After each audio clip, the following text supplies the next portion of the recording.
The Great Divide. Not since the Civil War has America seen such a great division among her people. Years of brainwashing our children in our public schools and institutions of higher education has moved many of the younger generation away from the values that has made America great. Now listen, my friend, church attendance is at an all-time low as more and more young people are leaving the traditional church. Many young people are ascribing to values that are totally contrary to what our nation's founding fathers believed and what the Bible has to say. Listen to me.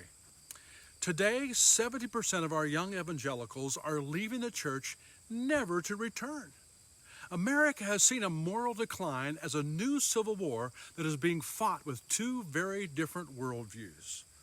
One side is moving to the notion of no absolutes, no values, values are always changing, and government is the ultimate authority. They want restricted freedom of religion, allowing abortion on demand, and promoting socialism for everyone. The other side, on the other hand, represents the silent majority of Americans who believe in traditional family values, capitalism, importance of the sanctity of life, and liberty and freedom of religion. You see, I'm old enough to remember the day a political candidate would never be elected if he or she were pro-abortion, pro-celebrating homosexuality, and Second Amendment, anti-capitalism, and limited religious freedom. You see, today these unbiblical values are a badge of honor to those who espouse these radical beliefs. The idea of freedom of religion is being challenged in recent months as governors shut down churches and Bible studies in the name of health and safety.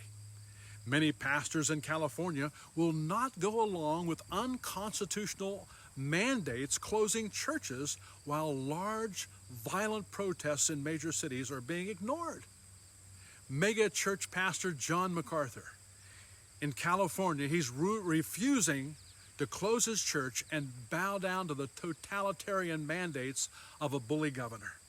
Just recently, a federal judge ruled John MacArthur's Grace Community Church may stay open in spite of the governor's demands. Many radical mayors and progressive leaders are allowing the stirring of racial tensions. Riots are happening in many cities across America where people are looting businesses in the name of reparations for past racial injustices. You see, we believe Black Lives Matter, but the organization Black Lives Matter is not about black lives. They are a left-wing radical revolutionary group that claims to help minorities, and yet their goal is a radical takeover of America. Go to their website. Here's what they state. Quote, "We disrupt the Western prescribed nuclear family." Quote, "We foster a queer-affirming network." On the other hand, we believe the influence of Christianity has made America the greatest country in the world. The true Christians are the ones in the past who have stood for freedom, for morality, and against slavery, racism, and abortion. Great Christian leaders such as William Wilberforce, Charles Spurgeon, John Wesley, Charles Finney, and many others preached against slavery. Radicals such as Margaret Sanger influenced thousands of Americans back in the 20s to follow her progressive views of eugenics and birth control. She founded what is known today as Planned Parenthood, the federally funded institution who oversees the killing of more black babies than any other race.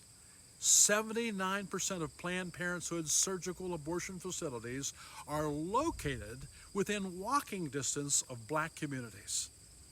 In a letter to Clarence Gamble in 1939, here's what she said, quote, "We do not want the word to go out that we want to exterminate the Negro population."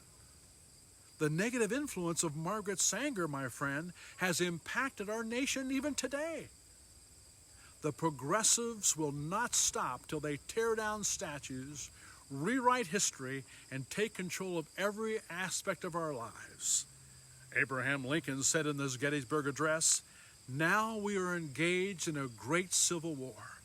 This very day, we are fighting this war of anti-biblical progressive theology, and our nation is very divided. Today's radicals are trying to destroy America. With faith in God, we must win this war. Christians today must know what side of the divide they're on. Many pastors have bowed down to political correctness and are afraid to stand for the truth.